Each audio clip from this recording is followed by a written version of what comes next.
de los trabajadores y de las actividades en las cuales hoy día se están embarcados. Entonces,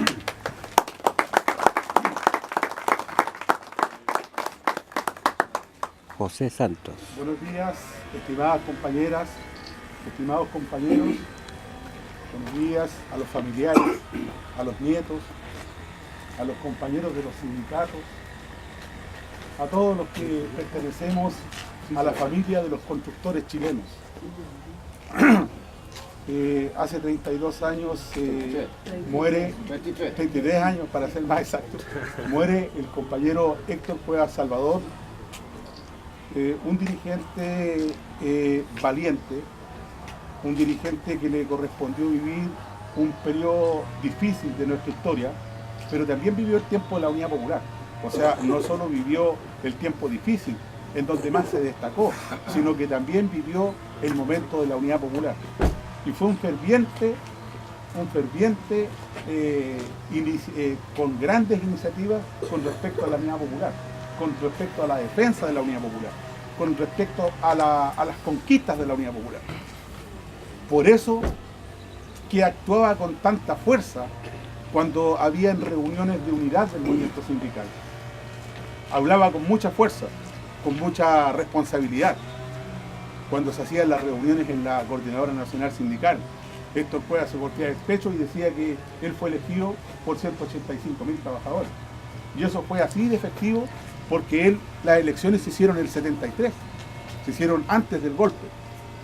Y se movilizó la construcción a nivel nacional. Me correspondió votar, tenía 16 años. Me correspondió votar, pero decían que tenían que votar los de 21 años, pero como estaba con contrato de trabajo y estaba en una hora, voté por la lista nuestra. Esos son los recuerdos, pero hay muchos más recuerdos del compañero Cuevas. Habían recuerdos y siempre están la película y están los recuerdos de sus discursos, en donde siempre nos encargaba el tema de la unidad. Y hablaba con mucha fuerza el tema de la unidad y se refería al conjunto, al arco agredido por el golpe, en este caso todo el arco opositor de hoy día, a las fuerzas que intentan disminuir los beneficios de los trabajadores.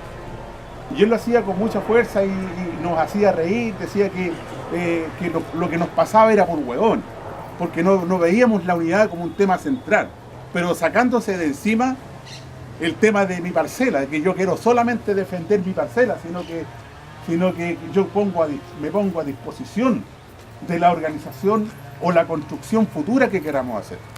Y en eso yo creo que Héctor Cuevas estaría presente 100%, y denunciando a los que nos querían inhibir o a los que no nos querían tener en la mesa de discusión.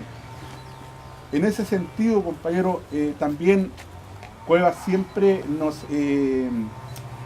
a los jóvenes fundamentalmente, nos hacía leer el tema de lo que estaba pasando a nivel internacional. Y si él estuviera, estaría preocupado de la situación de Siria.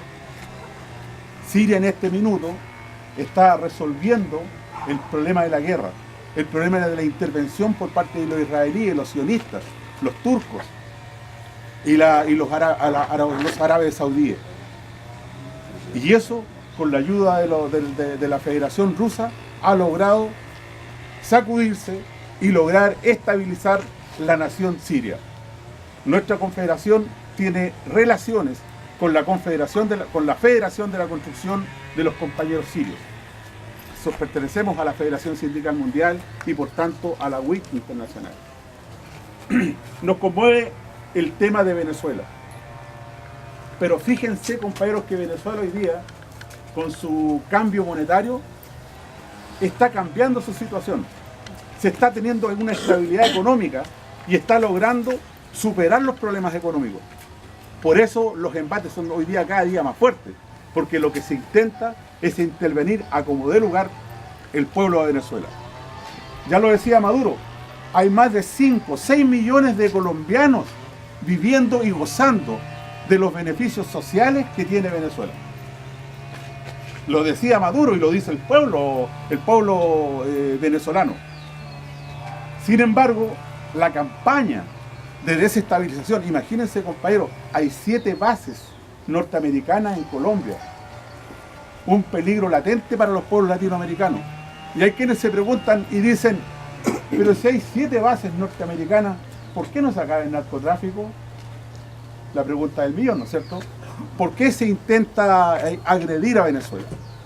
Bueno, el asunto es que hay pueblos que van teniendo avances y otros retrocesos, como la situación que tenemos en Brasil. Brasil está cayendo bajo una amenaza seria en donde el fascismo se va a instalar en Brasil. Y ustedes saben lo peligroso que es para América Latina. Brasil tiene más de 200 millones de habitantes. Y ustedes saben que para el golpe Brasil jugó un papel importante en la tortura en Chile, en la intromisión de militares e instructores para la tortura en Chile. Entonces, para nosotros es de fundamental importancia que el movimiento obrero, que el movimiento sindical tome conciencia de este peligro. Bolsonaro es un fascista de tomo y lomo. No solo sus declaraciones, son sus declaraciones abiertas en contra de las mujeres, en contra de los negros. Yo me digo, ¿cómo los negros votan por Bolsonaro, compañero? ¿Cómo estará la situación ahí? Allí en Brasil también hay un problema de desunión sindical, de desunión de los trabajadores. Hay 6 centrales sindicales, compañeros, y están por crear otra. Se enorgullecen de crear otra. Los uruguayos se reían de ellos y le decían, bueno, y el próximo año van a crear otra, le decían. Entonces, esa es la situación en la que estamos viviendo, en la que el movimiento obrero internacional tiene que definir la situación. Otro tema serio que se está viviendo es la guerra económica que está viviendo Estados Unidos con China. Y es una situación que nos compete a nosotros, porque la situación, nosotros dependemos absolutamente del comercio tanto como con Estados Unidos como con China. Pero hay cosas que uno no revisaba, compañero. Fíjese que hoy día China está teniendo más PIB, más Producto Interno Bruto que interno mundial, que el mismo Estados Unidos. Y si pudiera cambiar el yen, superaría el dólar. Hay una serie de problemas serios que Estados Unidos dice que América Latina para ellos sigue siendo su patio trasero y no quieren que venga Rusia ni China a establecer comercio ni ayuda militar con los países latinoamericanos. Allí está el problema de Nicaragua, en donde está la construcción del canal alternativo al canal de Panamá, y allí lo están haciendo los chinos, están metidos los rusos, y eso genera problemas serios en donde Estados Unidos con mucha soberbia quiere intervenir y lo está haciendo abiertamente. Si no es un golpe blando, es una desestabilización directa, y desestabilización directa fue la que tuvimos nosotros, una desestabilización. ¿Quién no vimos durante un año el paro de los camioneros, voladura de oleoductos, una serie de temas serios que hubieron contra el gobierno de la Unidad Popular? Entonces, compañero, también revisando un poco la historia y este tema de la guerra comercial entre China y Estados Unidos, después de la Segunda Guerra Mundial y el Tratado de Yalta, en donde están Stalin, ¿cómo se llama el gringo? Roosevelt y el británico Churchill, el hombre de la pipa, en donde se provoca el acuerdo y permiten que el Ejército Rojo no va a tener más avance y llegan a un acuerdo. Entonces, luego viene la Guerra Fría que nosotros conocemos, se crean las Naciones Unidas, se crea una serie de instancias internacionales, es decir, una institucionalidad internacional a las cuales no podíamos pasar, pero internamente se estaba viviendo, era lo que era la Guerra Fría. Y saben ustedes, ahora aparece como una cuestión abierta de conocimiento de la humanidad, es que en Estados Unidos se logra el tema que la economía keynesiana, y para Europa también la economía keynesiana, y es la economía del bienestar. ¿Pero a qué se debía la economía del bienestar? Se debía fundamentalmente es que a las clases obreras, tanto de Europa como de Estados Unidos, había que darles beneficios, estabilidad, a costa de muchos pueblos que estábamos viviendo el hambre y la cesantía, ¿no es cierto? Y se logra eso, pero ¿saben por qué se logra? Porque estaba el peligro latente de la Unión Soviética, porque estaba ese enemigo que ellos tenían, en donde las clases obreras se reunían a nivel internacional, en los congresos internacionales, y decían que los beneficios que tenían los soviéticos también los podían tener los obreros europeos, los obreros de Estados Unidos. Es como cuando triunfa la revolución cubana y los norteamericanos generan el plan ese para sostener las democracias en América Latina y no fijarse en que el tema de la revolución es el que tiene que provocar el cambio. Eso es lo que se descubre hoy día, o sea, lo dicen abiertamente. Y después de caído el derrumbe del socialismo, se instala el tema neoliberal para todo el mundo. La globalización y el tema neoliberal. ¿Qué significa el tema neoliberal? Lo dice Fidel. Fidel dice, pero si la cuestión neoliberal es hacer más rico a los ricos. El 1% de la población es la que está generando una acumulación increíble, extraordinaria de la riqueza en el mundo. Y eso conlleva fundamentalmente a la desigualdad. Chile es uno de los 6 países en el mundo, o de la OCDE, más desiguales, compañeros. Más desiguales. Entonces, hoy día vivimos esa situación a nivel mundial. Decimos que Cueva estaría preocupado por eso, si nosotros conversábamos con él. Y hablábamos de los temas en ese tiempo de la cuestión internacional, de lo que pasaba en la Unión Soviética, de lo que pasaba con el bloque socialista, de lo que pasaba con los países no alineados, con los países en vías de desarrollo. Y tenía siempre esa disposición a entregarlos una visión que era la visión de clases. Y la visión de clases es la que hoy día tenemos que enfrentar, que es el tema de la unidad. Es el tema, como por ejemplo los cubanos decían, nosotros el movimiento 26 de julio estábamos peleando en la montaña, pero nuestras acciones en la capital eran de fortalecimiento del movimiento sindical, de la central sindical de Cuba. Nunca nos salimos de ella. Y yo me pregunto por qué hay tanto movimiento hoy día que está fuera de la central sindical. Mi pregunta es esa. Porque a mí me guste o no me guste lo que tenemos como central, que estará metida en la socialdemocracia, pero es nuestro instrumento, nuestra herramienta revolucionaria del accionar de los trabajadores. Si no, ¿qué estoy viendo? El compañero Omar que está con el CIU, ¿está viendo su parcela? ¿O no? Porque si yo quiero la unidad y brego por la unidad, me meto en la unidad, pues, y doy la pelea adentro. Y discuto, si soy revolucionario, quiero cambio, me meto adentro, doy la pelea. Los cubanos lo demostraron. Entonces, esas son las reflexiones que nosotros tenemos que verlas obligatoriamente hoy día, compañeros. Yo, en términos generales, la central sindical a la cual nosotros estamos afiliados, que es la CUT, está planteándose un paro para el 8 de noviembre. Y aquí están las demandas. Y las demandas no son otras que apareciera que como son... Voy a recordar un puro hecho. En julio, se hizo un encuentro de los países, ¿cómo se llama?, del Foro de Sao Paulo, en Cuba.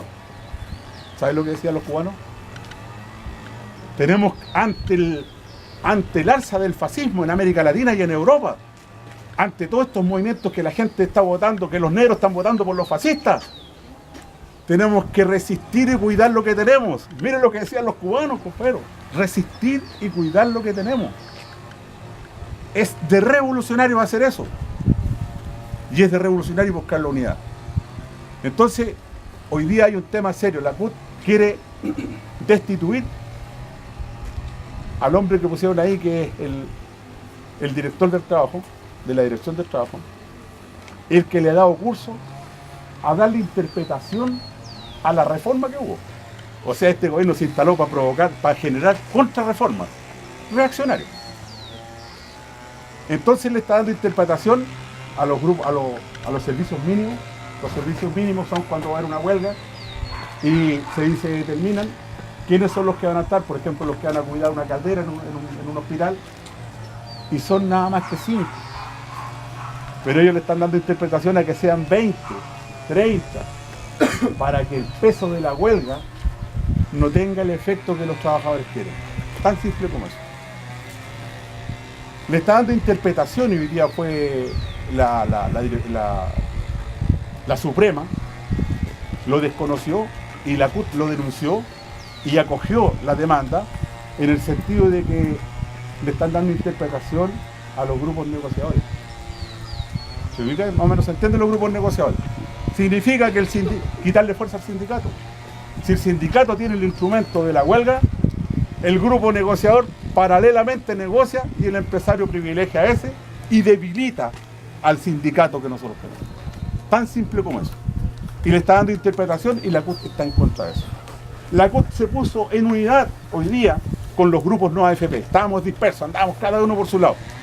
Los pusimos de acuerdo, hay conversaciones y para estas manifestaciones de la que van a haber por el no más AFP, la CUT va a salir junta con esos grupos. Entonces, se están viendo cambios unitarios, cambios con contenido.